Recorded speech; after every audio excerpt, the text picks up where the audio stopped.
Procedo a leer la buena noticia de Jesucristo según aparece en el Evangelio de Lucas, en el capítulo 16, versículos 1 al 13, y dice así.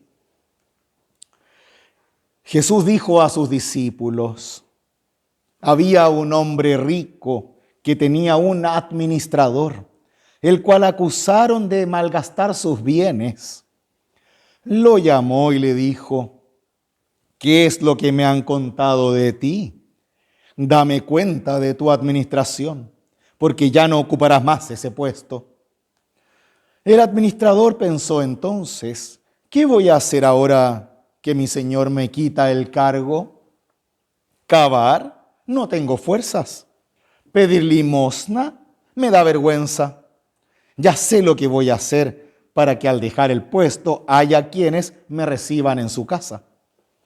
Llamó uno por uno a los deudores de su señor y preguntó al primero: ¿cuánto debes a mi señor? 20 barriles de aceite. Le respondió.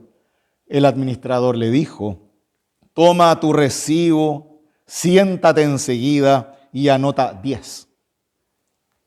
Después preguntó a otro: ¿y tú cuánto debes? 400 quintales de trigo. Le respondió. El administrador le dijo: toma tu recibo y anota 300. Y el Señor alabó a este administrador deshonesto por haber obrado tan hábilmente, porque los hijos de este mundo son más astutos en su trato con los demás que los hijos de la luz. Pero yo les digo, dice Jesús, gánense amigos con el dinero de la injusticia, para que el día en que les falte, ellos los reciban en las moradas eternas. Porque el que es fiel en lo poco, también es fiel en lo mucho. Y el que es deshonesto en lo poco, también es deshonesto en lo mucho. Si ustedes no son fieles en el uso del dinero injusto, ¿quién les confiará el verdadero bien? Y si no son fieles con lo ajeno, ¿quién les confiará lo que les pertenece a ustedes?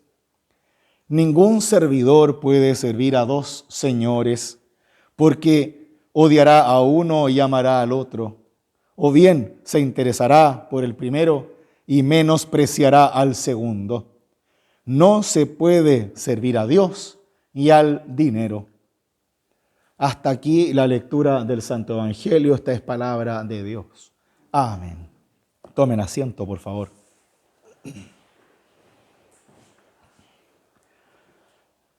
Gracia y paz de nuestro Señor Jesús sean con cada uno y cada una de ustedes. Jesús nos presenta una parábola para comprender cómo funciona el mundo real. Y nos habla de un hombre rico que tenía un administrador que administraba sus bienes. Y bueno, lo descubre haciendo algunos chanchullos por ahí. Lo llama para decirle que lo va a echar, pero tiene que darle cuenta, tiene que rendirle cuenta de todo lo que él hizo. Entonces este administrador infiel empieza a llamar a los deudores del señor, del amo, del campo, y les rebaja la deuda. Entonces, al que debía, ¿cuánto era? Muchísimo. 400 quintales de trigo y anota 300, le dice. O sea, es mucho, mucho dinero. Lo que hace este administrador astuto es precisamente tratar de asegurarse el camino cuando ya no tenga trabajo. Pero ¿cómo lo hace? Lo hace siguiendo su astucia. Con su propia astucia, él engaña y roba. No sabemos qué es lo que hizo y en qué delito fue descubierto.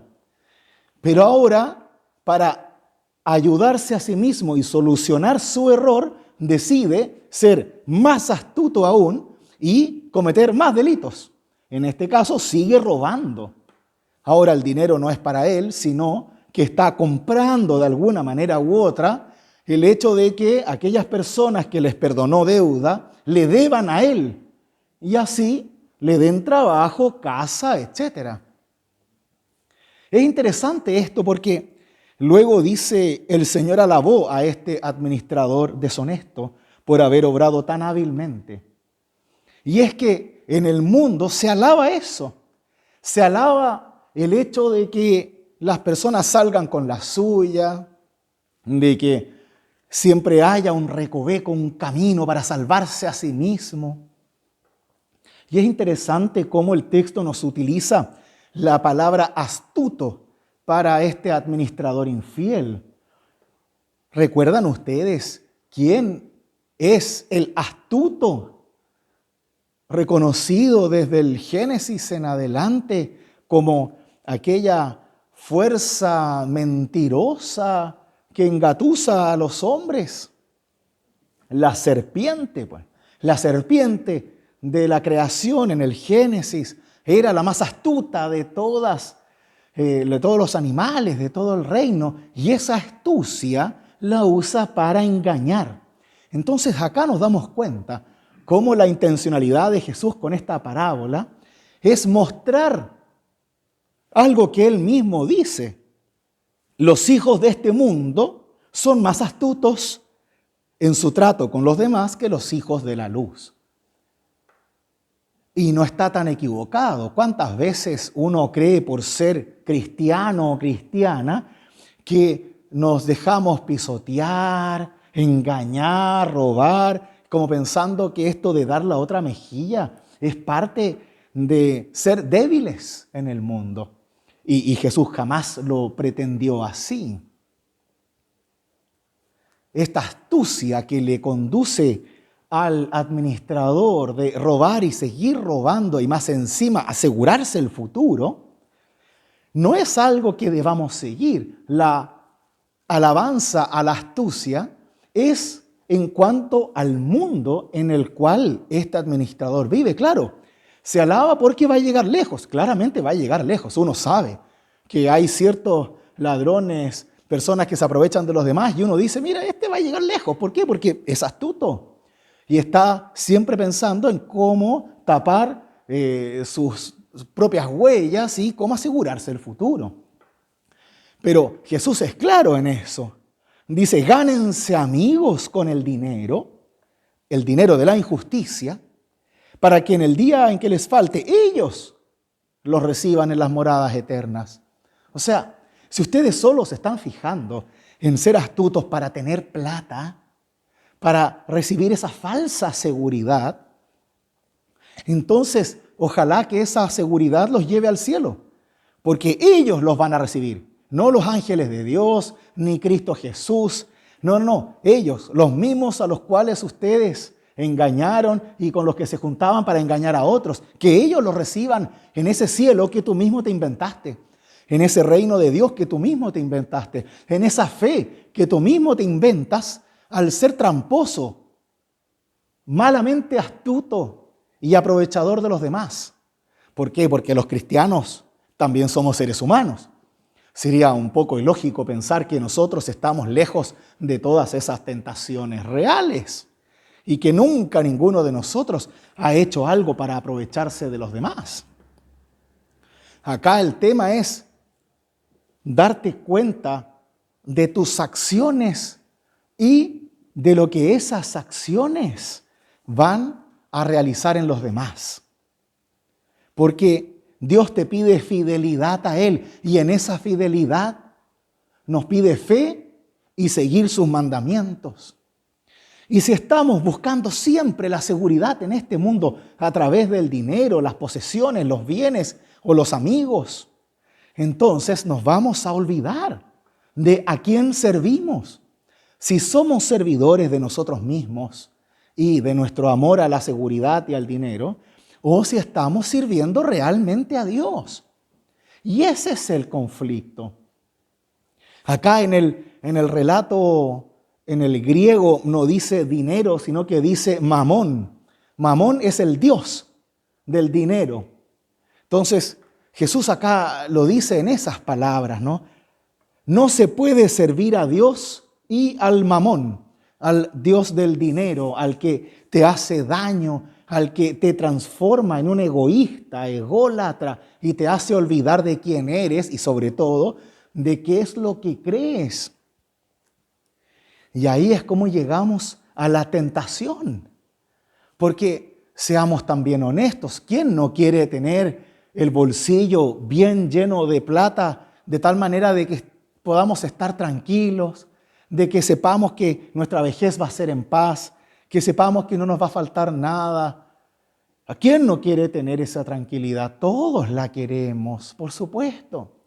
Y los que hemos conocido la carencia también sabemos lo que significa el no tenerlo, el tener miedo de no saber si puedes comer mañana, si vas a poder pagar el hospital o vas a tener alimento o vestimenta. Entonces, no se trata acá de una lucha de egos, sino más bien de cómo tú vas a dirigir tu vida dentro de esas tentaciones reales. Porque las vas a tener. ¿O acaso ninguno de nosotros, cuando, no sé, pusieron las cuarentenas y todo eso, fue al supermercado y compró algo de más? No por si acaso, por si se acaba el mundo, por si se acaba el arroz, etc. Y a la larga se acababa hasta el papel higiénico, ¿no? Que era casi el oro blanco. Y así actuamos, ¿por qué? Porque nos da miedo. Y nos da miedo el tener carencias, nos da miedo el perder, nos da miedo el no poder alimentar a nuestra familia. Pero ¿a dónde te conduce ese miedo? Y ahí está la gran decisión de vida, porque con ese miedo podemos decidir aprovecharnos de los demás, de nuestra astucia y asegurarnos por nuestra posición política o nuestra labia, el hecho de que nunca nos falte nada solo porque somos más pillos que el de al lado. O podemos tratar de generar un ambiente comunitario en donde podamos cuidarnos entre todos y no tengamos que aprovecharnos los unos de los otros, en donde mi seguridad no signifique tu inseguridad, en donde mi astucia no signifique que tú pierdas, que yo te robe o me aproveche de ti porque eres menos astuto o astuta que yo. Porque la vida va a generar esas tentaciones y uno se da cuenta de quién es más astuto que el otro. Uno mismo se da cuenta si es más astuto que el otro cuando el otro no ve, no entiende los chistes o no ve que lo están engañando. Y uno dice, ya, pero, o sea, despierta. Y hasta que casi le dan ganas de engañarlo para que aprenda, ¿no? Y a la larga nos vamos perdiendo en esas tentaciones constantes en las cuales se nos olvida que siempre tenemos que decidir. Tenemos que decidir a quién servimos en las penurias, en la abundancia. ¿A quién estamos sirviendo? ¿A Dios o al mamón? ¿A Dios o al dinero? ¿Cómo es nuestra relación con el otro? ¿Desde Dios o desde nuestra astucia? Jesús lo pregunta, si ustedes no son fieles en el uso del dinero injusto, en el uso del dinero común y corriente, ¿quién les confiará el verdadero bien? Nosotros estamos en el reino de Dios y somos enviados a fructificar en el reino de Dios y no solo a ser infieles con lo ajeno, porque es nuestro. Y como es nuestro, lo cuidamos, pero lo cuidamos juntos, para que así podamos asegurarnos de que a ninguno de nosotros le falte nada. De ahí que no podemos servir a dos señores. No podemos servir al primer Señor con mayúscula, que es Dios, y al segundo Señor con minúscula, que soy yo mismo.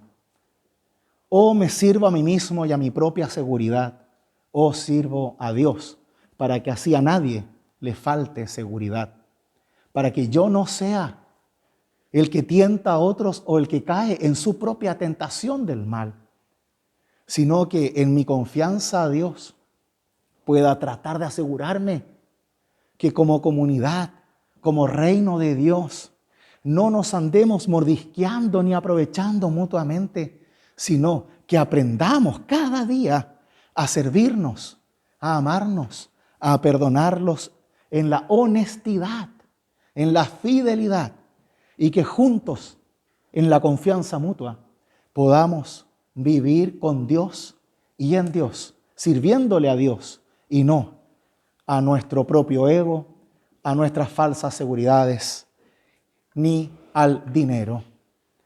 El dinero lo necesitamos todos, todos necesitamos dinero. La pregunta es, ¿cuánto? ¿Y qué es lo que queremos hacer con él?